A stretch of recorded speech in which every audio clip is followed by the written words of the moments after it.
Bonjour, c'est Christophe Weguert de réussirdansle-cinéma.com. Bienvenue dans cette vidéo.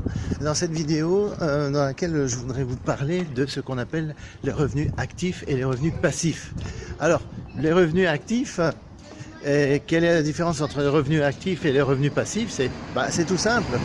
C'est que dans les revenus actifs, vous êtes payé, vous touchez de l'argent pour un travail que vous prestez, c'est-à-dire que vous allez sur place, vous vous déplacez, vous allez sur un tournage par exemple, d'accord, et vous êtes payé au cachet, vous avez votre cachet qui est un paiement à la journée, d'accord, et ça c'est un revenu actif, c'est-à-dire que si vous n'êtes pas là et vous vous déplacez pas, vous n'allez pas à votre travail, eh bien c'est un revenu actif.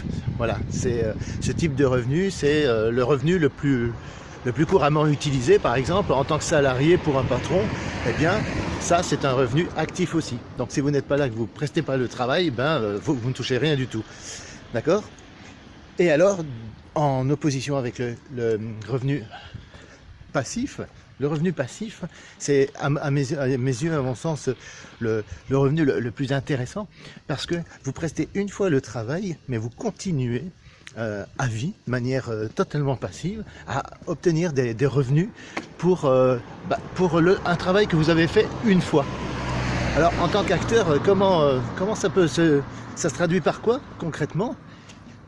Le revenu passif, eh bien c'est vous avez joué un rôle dans un film par exemple, dans une fiction, d'accord, et vous pouvez percevoir des droits, d'accord, ce qu'on appelle des droits voisins, et ça c'est un revenu passif, c'est-à-dire que c'est de l'argent que vous toucherez à vie et de manière illimitée, et c'est cumulable avec d'autres droits, et plus vous faites des films et plus vous touchez en termes de revenus passifs.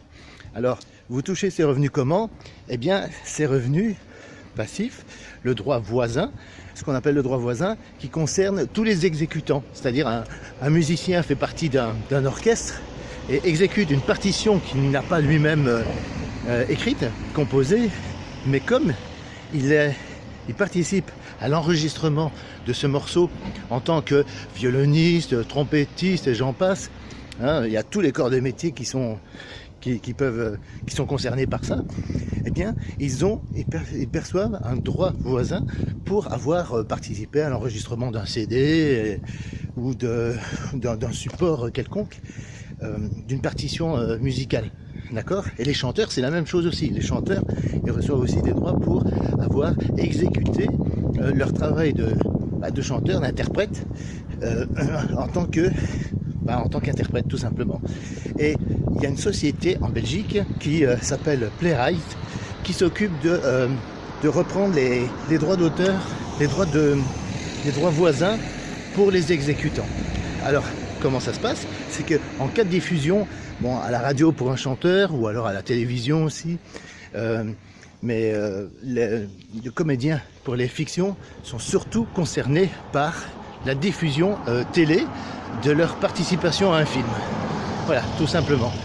Donc en cas de diffusion, en tant qu'acteur, vous touchez le droit voisin qui est géré donc par Playwright, c'est une société belge qui se trouve en Belgique,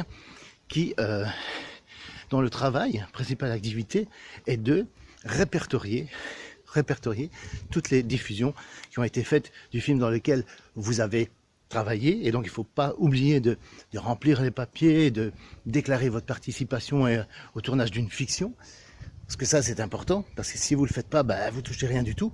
Et en France ça se passe d'une autre manière, c'est-à-dire que tout est calculé automatiquement,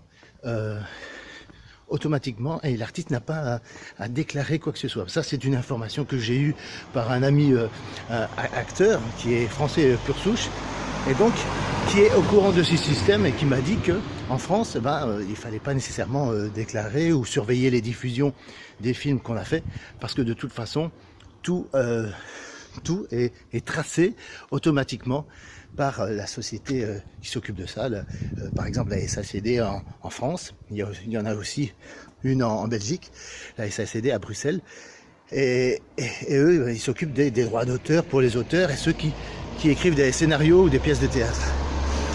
Alors voilà, donc le revenu passif pour un acteur, c'est vraiment très important. N'oubliez jamais de déclarer vos participations au tournage des fictions. Et l'avantage, c'est que le revenu actif et le revenu passif, c'est cumulable. Vous pouvez très bien avoir des droits voisins, d'accord, pour un film pour lequel vous avez été payé au cachet, donc à la journée, et pour un tournage bien précis. Et pour le même tournage, vous avez 2 sources de revenus possibles. C'est quand même une bonne nouvelle. Donc voilà. Donc je voulais faire cette vidéo là pour vous parler des revenus actifs et des revenus passifs. Si vous avez des questions par rapport à ça, mettez-moi vos commentaires sous cette vidéo. Abonnez-vous à ma chaîne si ce n'est pas déjà fait. Donc je vous dis à très bientôt pour d'autres vidéos. Ciao!